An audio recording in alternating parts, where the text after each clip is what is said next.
February 14th, 2013, downtown Los Angeles, the Cecil Hotel. A grainy security camera captures something that would haunt millions of people across the world. A young woman steps into an elevator. She's alone. At first, she seems normal, pressing multiple buttons on the panel.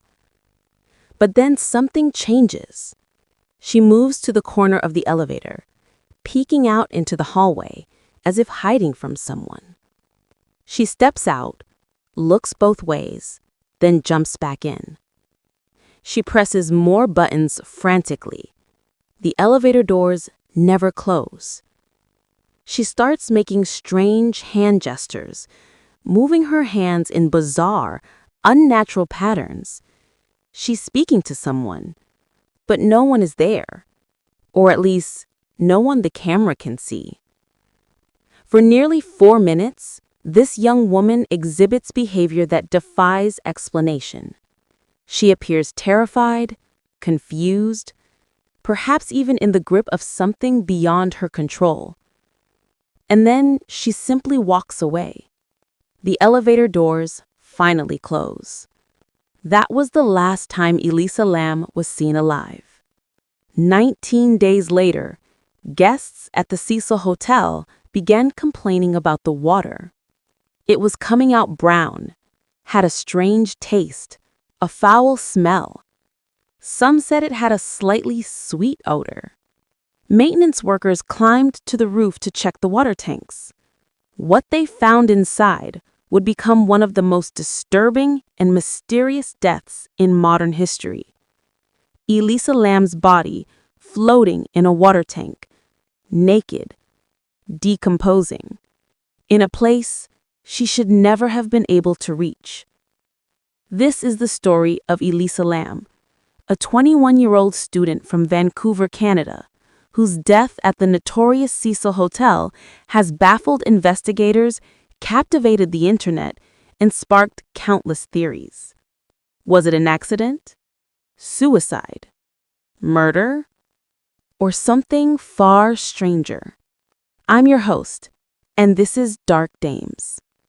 To understand what happened to Elisa Lam, we need to understand who she was before that January day when she left Vancouver on a solo trip that would end in tragedy. Elisa was born on April 30th, 1991, in Vancouver, British Columbia, to immigrant parents from Hong Kong. She was the youngest daughter in a close-knit family. By all accounts, her childhood was happy, stable, filled with the normal experiences of growing up in a multicultural Canadian city. Elisa was intelligent, curious, deeply thoughtful. She attended the University of British Columbia, one of Canada's most prestigious universities, where she studied. Her professors remembered her as engaged, someone who asked good questions, who seemed genuinely interested in learning. She had friends, a social life, hobbies. She loved fashion, often posting about clothing and style on her Tumblr blog. She was a writer, expressing herself through poetry and personal essays that revealed a sensitive, introspective soul. But Elisa also struggled. Like millions of people around the world, she lived with mental illness. She had been diagnosed with bipolar disorder and depression. These weren't things she hid. In her blog posts, she was remarkably open about her mental health challenges. She wrote about the difficulty of getting out of bed some days, about the medications she took, about the stigma surrounding mental illness. She wrote with honesty and vulnerability, and her words resonated with others who faced similar struggles. In one post, she wrote about how exhausting it was to constantly battle your own mind, to feel like you're drowning, even when everything in your life looks fine from the outside. Elisa managed her conditions with medication and therapy. She took her mental health seriously. Her family was supportive, ensuring she had access to the care she needed. And for the most part, she was doing well. She was functioning, attending classes, maintaining relationships, pursuing her interests. She dreamed of traveling, of seeing the world, of experiencing life beyond the familiar confines of Vancouver. In January 2013, Elisa decided to embark on a solo trip.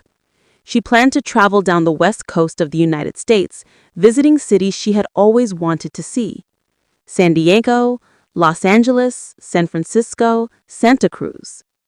It would be an adventure, a chance to explore, to be independent, to prove to herself that she could handle traveling alone despite her mental health challenges. Her family was initially hesitant. Traveling alone for someone with bipolar disorder carries risks, especially if medication schedules are disrupted or if stressful situations arise. But Elisa was 21 years old, an adult, and she was determined. Her family supported her decision, trusting that she would be careful, that she would stay in touch, that she would take her medications as prescribed. On January 26, 2013, Elisa left Vancouver. She traveled by Amtrak train, enjoying the scenic route down the coast. She posted photos on social media, excited updates about the places she was seeing, the people she was meeting. In San Diego, she visited the zoo, walked along the waterfront, explored the city. She seemed happy, engaged, enjoying her journey. She sent messages to her family, assuring them she was safe, having a wonderful time. On January 28th, Elisa arrived in Los Angeles. She checked into a hostel initially, but then, a few days later, on January 28th, she moved to a different location. She checked in to the Cecil Hotel. The Cecil Hotel. A name that would soon become synonymous with tragedy, darkness, and unanswered questions. The Cecil Hotel, located at 640 South Main Street in downtown Los Angeles, is a place with a history as dark as any building in America. Built in 1924, it was once a glamorous establishment, catering to business travelers and tourists visiting Los Angeles. But over the decades, the neighborhood around the hotel deteriorated. By the 1950s and 60s, the area had become known as Skid Row, one of the largest concentrations of homeless people in the United States. The Cecil Hotel's clientele changed. It became known as a cheap place to stay, a place where people on the margins of society could afford a room. And with that change came darkness. In 1964, a woman named Goldie Osgood, a retired telephone operator, was raped, stabbed, and murdered in her room at the Cecil Hotel. Her killer was never found. In 1984, a serial killer named Richard Ramirez, known as the Nightstander, stayed at the Cecil Hotel during his murder spree. He would return to his room covered in blood after killing his victims. Other guests later reported seeing him in the hallways, disheveled, disturbing. In 1985, another serial killer, Jack Unterweger, an Austrian journalist who was secretly murdering sex workers, stayed at the Cecil while in Los Angeles. He killed at least 3 women during his time in the city. Over the years, at least 16 deaths have occurred at the Cecil Hotel, including numerous suicides. People have jumped from the windows, hanged themselves in rooms, died from overdoses. The hotel earned a reputation as a cursed place, a location where death seemed to linger. And into this building, with its dark history and troubling energy, Elisa Lam checked in on January 28, 2013. Elisa's family said she chose the Cecil Hotel because it was cheap and centrally located. She was traveling on a budget, and the Cecil offered affordable rates. She had no way of knowing the hotel's history. She had no reason to suspect that this place, of all places, would be where her journey ended. Elisa checked into a shared hostel-style room on one of the lower floors. She was sharing the room with other travelers, a common arrangement in budget accommodations. But almost immediately, The other guests in her room complained about her behavior. They said she was acting strangely, leaving odd notes on their belongings, behaving in ways that made them uncomfortable. The hotel staff moved her to a private room on the 5th floor, room 508.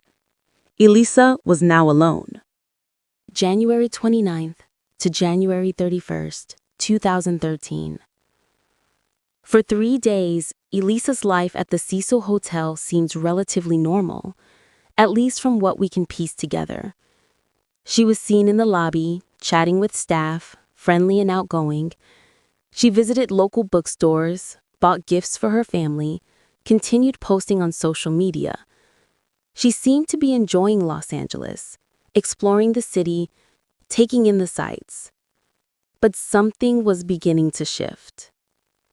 On January 30th, Elisa was supposed to check out of the Cecil Hotel and continue her journey north to Santa Cruz. She had made plans, booked her next accommodation, bought a bus ticket, but she didn't leave. For reasons that remain unclear, Elisa stayed at the Cecil. She extended her reservation, telling the front desk she needed to remain a few more days. Why did she stay? This is one of the many questions that haunt this case. Did she feel unwell? Was she experiencing a mental health episode? Did something happen in Los Angeles that made her change her plans? We don't know. What we do know is that January 31st, 2013 was the last day anyone saw Elisa Lam alive. That morning, she was seen in the hotel lobby. She was alone.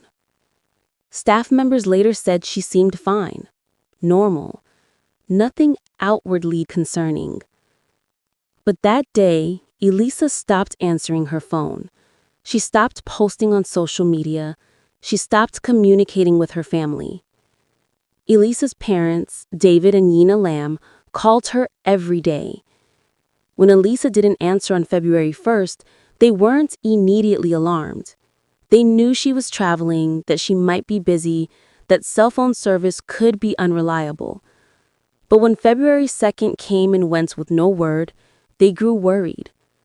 On February 3rd, they called the hotel. The Cecil Hotel staff checked Elisa's room. Her belongings were there. Her clothes, her laptop, her personal items. Everything she would need to continue traveling. But Elisa was gone.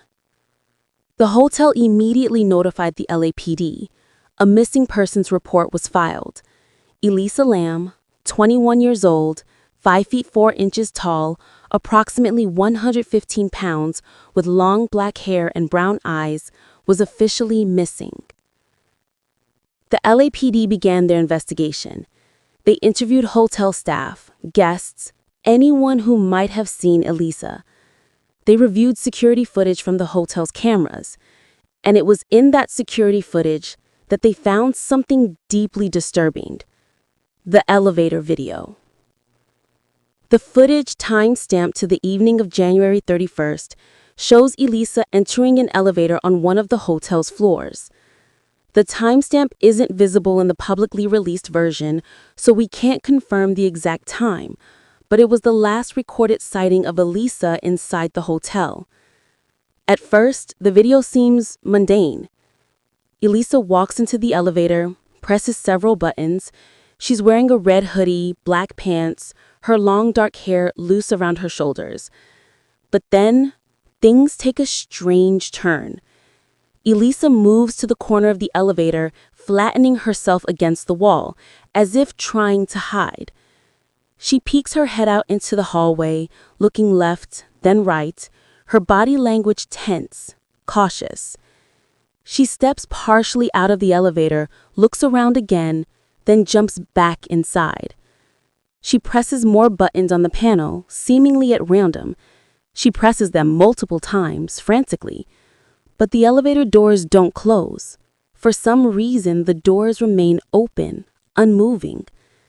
Elisa steps out again, stands in the hallway for a moment, then returns to the elevator.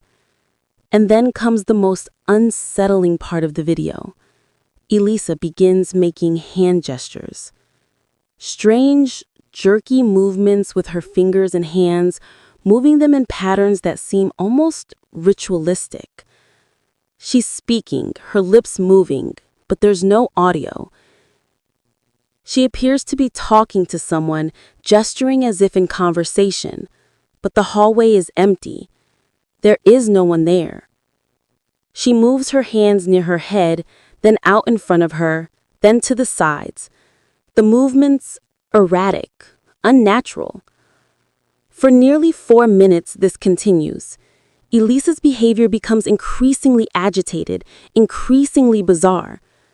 At one point, she clasps her hands together, almost as if pleading or praying. At another moment, she counts on her fingers, as though calculating something. And then finally, she steps out of the elevator one last time and walks away, disappearing from the camera's view. The elevator doors close. Elisa Lam is gone. When the LAPD reviewed this footage, they were baffled. What were they watching? Was Elisa experiencing a mental health crisis? Was she under the influence of drugs? Was she playing a game? Was someone off camera threatening her, someone the elevator's camera couldn't see? The police had no answers, but they knew one thing with certainty. This video showed a young woman in distress, exhibiting behavior that was not normal, not safe, not okay. On February 6, 2013, the LAPD released the elevator video to the public, hoping someone might recognize Elisa, might have information about her whereabouts. The video went viral. Within days, millions of people had watched it. The footage sparked intense speculation online. Internet sleuths dissected every frame, analyzing Elisa's movements, theorizing about what might have happened. Some said she was running from someone, that the elevator doors were being held open by an attacker. Others suggested she was experiencing a psychotic break, that her erratic behavior was the result of her bipolar disorder spiraling out of control. Still others proposed more outlandish theories. She was possessed. She was playing a game called the elevator game, a viral internet challenge that supposedly allows you to access another dimension. She was murdered by someone with access to the hotel security systems. The internet became obsessed with Elisa Lam. But despite the viral video, despite the widespread attention, despite extensive searches of the hotel and the surrounding area, Elisa remained missing. Days turned into a week turned into 2. The LAPD deployed search dogs, scoured the neighborhood, interviewed hundreds of people. They found nothing. Elisa's family flew to Los Angeles, desperate, heartbroken, searching for their daughter. They handed out flyers, spoke to the media, begged for information. Where was Elisa? How could a young woman simply vanish from a hotel in the middle of a major city? And then 19 days after Elisa was last seen, the answer came in the most horrifying way imaginable. February 19, 2013. Guests at the Cecil Hotel had been complaining for days about the water.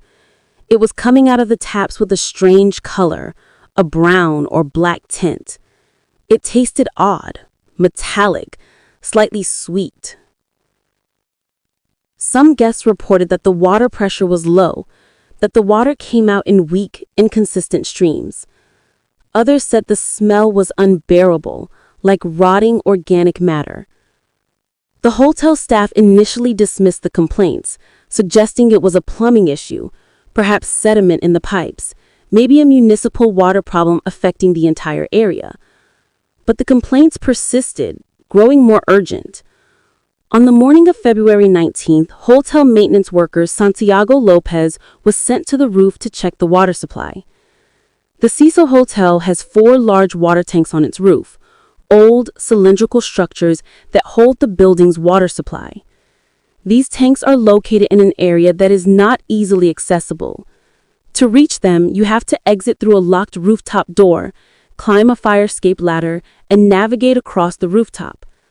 The tanks themselves are heavy industrial structures with hatches on top that are supposed to be locked and secured. Santiago climbed the ladder, walked across the rooftop, and approached the water tanks. He noticed that one of the tank hatches was open, not just unlocked, but open, the heavy lid displaced.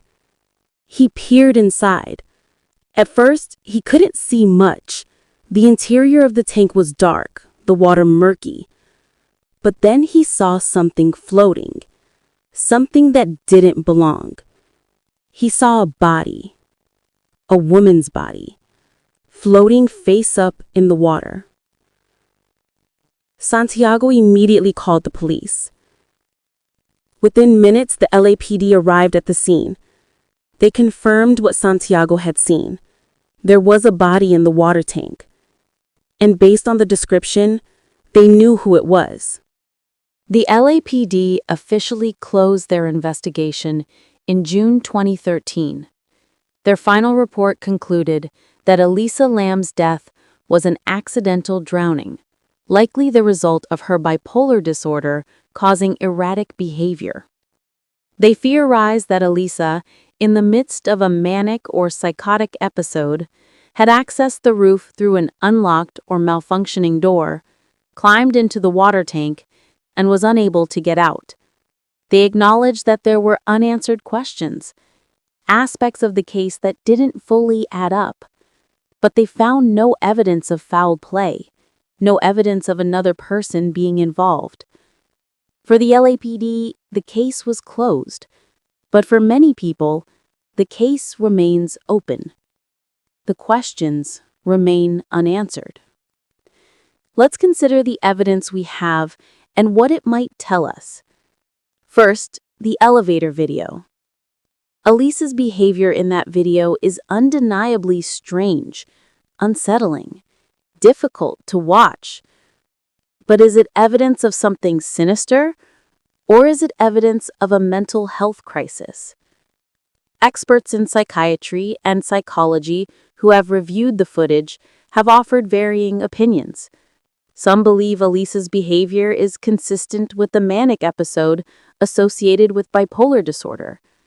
During a manic episode, a person can experience racing thoughts, paranoia, hallucinations, and engage in behaviors that seem bizarre or irrational to observers. Elisa's actions in the elevator, the hiding, the frantic button pressing, the strange hand gestures, the apparent conversation with someone who isn't there, these could all be manifestations of a severe manic or psychotic state. Other experts have suggested that Elisa's behavior could indicate she was experiencing the effects of a drug, possibly a hallucinogen or a stimulant. However, the toxicology report found no evidence of illegal drugs in her system. It's possible she could have ingested something that metabolized quickly or that wasn't tested for, but this remains speculation. Some people have pointed out that the elevator's behavior is also strange. The doors remain open for an unusually long time, much longer than a typical elevator delay. Why? One explanation is that Elisa pressed multiple floor buttons and the elevator's programming was confused, causing it to hold the doors open. Another explanation is that someone off camera was holding the door open, though no such person is visible in the footage or in the hallway camera angles from that time. Now let's consider the rooftop and the water tank. The LAPD stated that the rooftop door was not alarmed, contradicting earlier reports from the hotel. They said the door could be accessed, though it was supposed to be locked. Security at the Cecil Hotel was notoriously lax. The hotel had a reputation for being poorly managed, with transient guests, minimal oversight, and areas of the building that were not well monitored.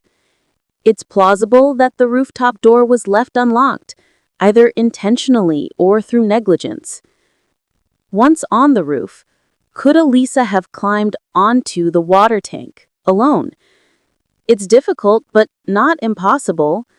A person experiencing a manic episode may have increased energy, reduced perception of danger, and engage in behaviors that they wouldn't normally attempt. Elisa might have been motivated by paranoia, believing she needed to hide, believing someone was chasing her. In that state, she could have found a way to climb onto the tank. The open hatch is more problematic. The hatch was heavy, and opening it would require effort. But again, it's not impossible. If the hatch was not properly secured, if it was already loose or partially open, Elisa could have lifted it. Once inside the tank, the question becomes, why couldn't she get out? The simple answer is that once she was in the water, disoriented, possibly exhausted, possibly realizing the danger she was in, she may have panicked. The interior of the tank is smooth, with no handholds. The water was deep. If Elisa couldn't tread water effectively, or if hypothermia set in, the water in Los Angeles at night in January can be quite cold. She would have quickly lost the ability to climb out. Drowning would have been inevitable. This explanation, while plausible, requires us to accept a series of unlikely events all occurring in sequence. Elisa had to have a mental health episode severe enough to cause her to behave erratically. She had to find an unlocked rooftop door. She had to navigate to the water tanks. She had to climb onto a tank. She had to open the hatch. She had to enter the tank. And she had to be unable to escape. Each of these steps, individually, is possible. Together, they form a chain of events that feels improbable. And that's why so many people remain skeptical of the official conclusion. But improbable does not mean impossible. Tragedies often involve a confluence of unlikely factors, and mental illness, in its most severe forms, can drive people to do things that seem incomprehensible to those who haven't experienced it. There is another possibility that some have raised, that Elisa's death was a suicide, that she intentionally climbed into the water tank intending to end her life. Elisa had written openly about her struggles with depression. She had expressed, at times, feelings of hopelessness, of being a burden, of not wanting to continue fighting. Could she have planned this? Could the trip to Los Angeles, the stay at the Cecil Hotel, all of it, have been a prelude to a suicide she had carefully orchestrated? The coroner's report did not conclude suicide, and there's no evidence in Elisa's communications or behavior in the days before her death that suggests she was actively suicidal. But it remains a possibility, one that her family has understandably resisted, one that is painful to consider. Whatever the truth, what we know with certainty is that Elisa Lam died alone in a dark water tank in a place she should have never been. And that is a tragedy, no matter the explanation. Since Elisa Lam's death, countless theories have been proposed, dissected, and debated. Let's examine the most prominent ones and evaluate their plausibility. Theory 1. Elisa was murdered. This is perhaps the most persistent theory, driven by the belief that the official explanation doesn't account for all the evidence. Proponents of this theory point to the Cecil Hotel's history, the difficulty of accessing the water tank, and the elevator video as evidence that someone else was involved. Some suggest a hotel employee, someone with access to the roof, someone who knew the building's layout. Others propose a random attacker, perhaps another guest, or someone from the surrounding Skid Row area. The problems with this theory are significant. There is no physical evidence of another person being involved, no DNA, no fingerprints, no witnesses, no security footage showing anyone else. Elisa's autopsy showed no signs of assault, no defensive wounds, no indication she was forced or restrained. If someone murdered Elisa, they would have had to overpower her, transport her to the roof, place her in the water tank, and do all of this without leaving any trace. It's not impossible, but it's highly unlikely given the forensic evidence. Theory 2. Elisa was experiencing a psychotic episode due to her bipolar disorder. This is the explanation most mental health professionals lean toward. Elisa had a documented history of bipolar disorder. She was on medication, but medication doesn't always prevent episodes, especially if there are stressors like travel, disrupted routines, or missed doses. The elevator video, in this interpretation, shows a young woman in the grip of a severe psychiatric crisis, possibly hallucinating, possibly paranoid, possibly unable to distinguish reality from delusion. In such a state, she could have wandered to the roof, climbed into the water tank seeking safety or escape, and tragically drowned. This theory is supported by the medical evidence and expert testimony. However, it requires accepting that Elisa accomplished a series of physically demanding tasks while mentally impaired.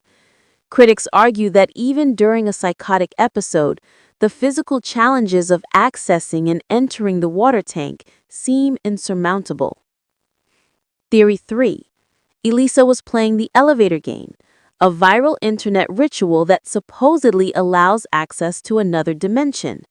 This theory emerged because Elisa's behavior in the elevator superficially resembles the steps of the elevator game, a game where you press a specific sequence of buttons, speak certain words, and allegedly open a portal to another world.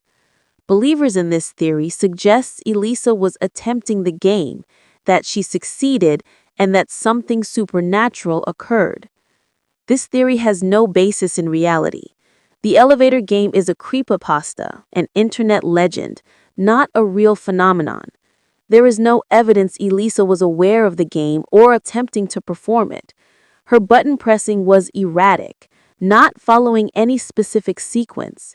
This theory is popular online but has no credibility among serious investigators or researchers. Theory 4. Elisa's death was a suicide. As mentioned, this is a possibility, though not one supported by strong evidence. Elisa's writings show she struggled with depression, but there's nothing in her behavior in the days before her death to suggest imminent suicidal intent. She was making plans, buying gifts, engaging with the world. Suicide by drowning in a water tank would be an unusual and difficult method, requiring premeditation and physical effort. The coroner did not rule suicide, and Elisa's family does not believe this was the case. Theory 5. It was a tragic accident, exactly as the official report states. Elisa, in a state of mental distress, accessed the roof, climbed into the water tank for reasons that made sense to her in that moment, and was unable to escape. This explanation accounts for all the physical evidence and is consistent with what we know about severe mental health episodes. It doesn't answer every question, but it is the most parsimonious explanation, the one that requires the fewest assumptions. Occam's razor suggests that when multiple explanations exist, the simplest one is usually correct. In this case, the simplest explanation is that Elisa Lam's death was a terrible accident, the result of her mental illness, inadequate security, and a series of tragic circumstances that converged in the worst possible way. Elisa Lam's death is a tragedy that extends far beyond the mystery of how she ended up in that water tank. It is a tragedy of a young woman whose life was cut short, whose potential was never realized, whose family was left with unbearable grief, and unanswered questions. In the years since her death, Elisa has become an internet legend, a ghost story, a mystery to be solved. But before she was any of those things, she was a person, a daughter, a sister, a friend. She was a 21-year-old woman with hopes and dreams, with struggles and strengths, with a future that should have been long and full of possibility. Elisa's story has brought attention to issues that are often overlooked or stigmatized. Mental health, particularly serious mental illnesses like bipolar disorder, affects millions of people worldwide. It's a battle fought largely in silence, in the privacy of doctors' offices and therapy sessions, in the quiet moments when someone decides whether or not to take their medication, whether or not to ask for help. Elisa was open about her struggles. She wrote about them, shared them, tried to reduce the stigma. And yet her death has become a spectacle, a source of entertainment, a puzzle to be solved. This is the uncomfortable reality of our obsession with true crime, with mysteries, with the macabre. We are drawn to these stories, but in consuming them, we sometimes forget that real people are at the center. Real families are grieving. Real lives have been lost. Elisa's family has largely remained private since her death. They released a statement expressing their grief and asking for privacy. They did not want Elisa's life to be defined by the circumstances of her death. They wanted her to be remembered as she was, a bright, creative, thoughtful young woman who faced challenges with courage. Her mother, Elisa Lam, has spoken sparingly to the media, but when she has, her words have been filled with love and pain. She said that Elisa was a happy girl who loved life, who wanted to experience the world, who was trying her best to manage her illness. She said the hardest part was not knowing exactly what happened in those final moments, not being able to comfort her daughter, not being able to save her. That is the burden her family carries every day. The not knowing, the what-ifs, the endless loop of questions that have no answers. The Cecil Hotel, already infamous before Elisa's death, became even more notorious afterward. The hotel tried to distance itself from the tragedy, eventually rebranding as Stay on Main, but the association remained. In 2017, the hotel closed to the public and was converted into housing for homeless individuals. The water tanks on the roof were eventually replaced. The building stands as a monument to decades of tragedy, a place where darkness seems to accumulate, where too many lives have ended too soon. Some believe the building itself is cursed, that there is something fundamentally wrong with the place. Others see it as a symbol of societal failure, a place where the vulnerable, the mentally ill, the forgotten, the marginalized have always ended up, often with devastating consequences. In 2021, Netflix released a documentary series called Crime Scene: The Vanishing at the Cecil Hotel. The series explored Elisa's case in detail, examining the evidence, interviewing investigators, discussing the theories. It brought renewed attention to Elisa's story, introducing a new generation to the mystery. But the documentary was also criticized for sensationalizing Elisa's death, for giving platform to conspiracy theorists and internet sleuths, for treating a real tragedy as entertainment. Elisa's family did not participate in the documentary. They have consistently asked that her daughter's death not be exploited, not be turned into a spectacle. But in our current media landscape, where true crime is a billion-dollar industry, where every mystery becomes content, where tragedy is commodified, those wishes are often ignored. So what should we take away from Elisa Lam's story? What lessons can we learn from this tragedy? First and foremost, we must remember that mental illness is real, it is serious, and it can be deadly. Bipolar disorder, depression, schizophrenia, anxiety disorders, these are not character flaws, not signs of weakness, not things people can simply choose to overcome through willpower. They are medical conditions that require treatment, support, understanding, and compassion. Elisa was managing her illness. She was taking her medication. She was in therapy. She was doing everything she could. And yet her illness still took her life. That is the harsh reality of severe mental illness. Even with treatment, even with support, tragedies can still occur.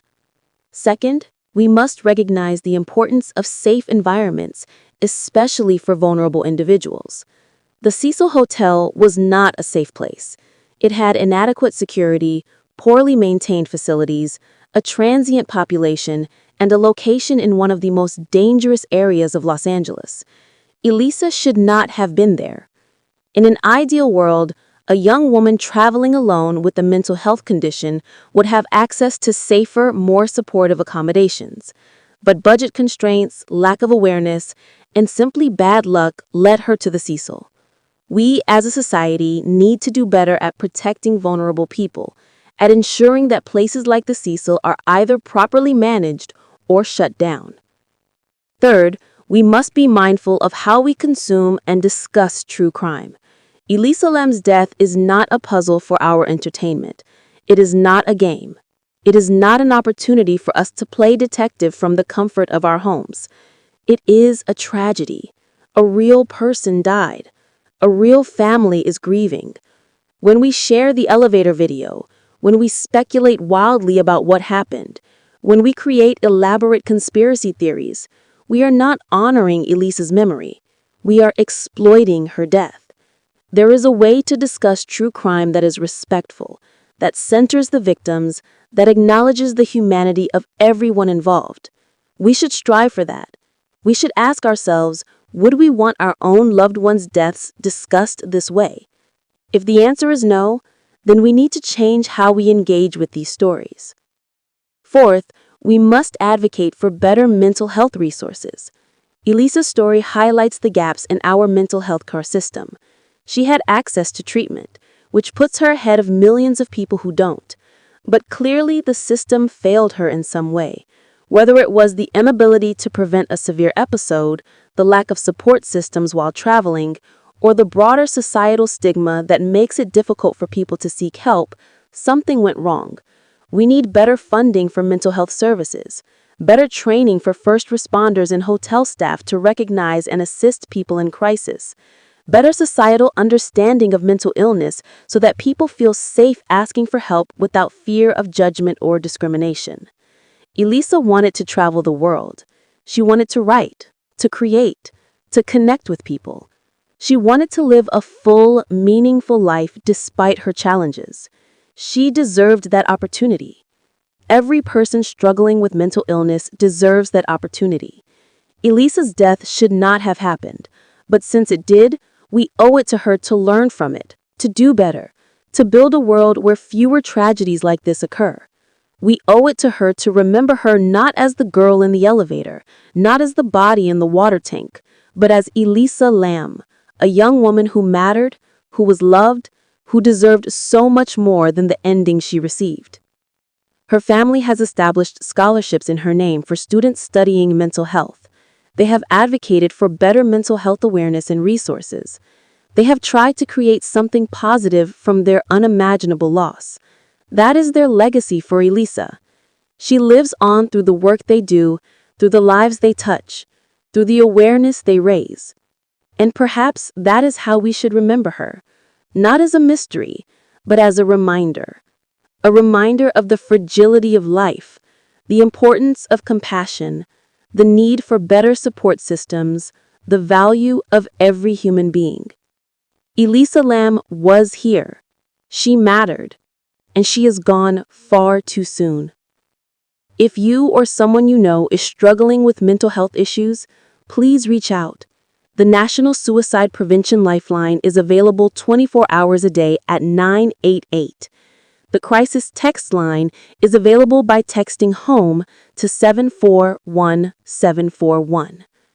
The National Alliance on Mental Illness helpline is 1-800-950-NAMI. You are not alone. Help is available. Your life has value. Please don't give up. Thank you for watching Dark Dames. This was a difficult case to cover, and we tried to do so with the respect and sensitivity it deserves. If you want to support this channel and help us continue telling these stories responsibly, please consider joining our Patreon.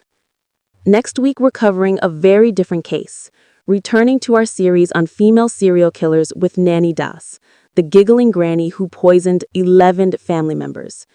It's a case that's deeply disturbing, but also strangely fascinating. Subscribe so you don't miss it. Take care of yourselves and take care of each other. I'll see you in the next one.